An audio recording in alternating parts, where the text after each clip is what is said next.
পুলিশের সামনেই কোর্ট প্রাঙ্গণে হত্যা করেন নিজের ভাইয়ের খুনিকে। এই সাহসী কাজের মাধ্যমে পরিচিতি পান মোস্ট ওয়ান্টেড ক্রিমিনাল হিসেবে। সামান্য এক পুলিশ কনস্টেবলের ছেলে হয়ে ওঠে পুরো দক্ষিণ এশিয়ার নাম্বার 1 গ্যাংস্টার।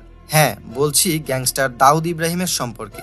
অল্প কয়েকদিনের মধ্যেই শেষ করে দেন তার বিরোধী গ্যাংয়ের প্রত্যেকজন সদস্যকে তার বড় ভাই সামির ইব্রাহিমের খুনের বদলা হিসেবে।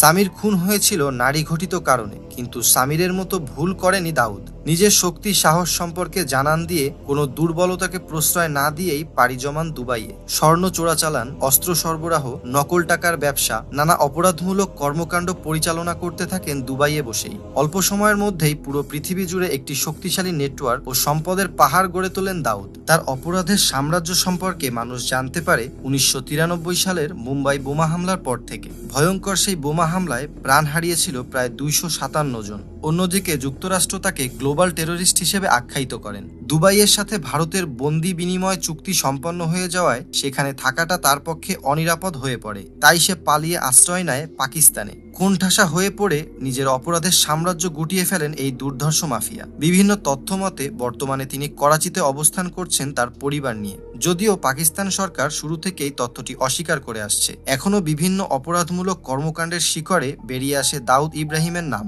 তবুও আইনের ধরাছোঁয়ার বাইরেই থেকে যাবে এই মোস্ট ওয়ান্টেড ক্রিমিনাল, যার নামে একসময় গোটা ভারত কাঁপত।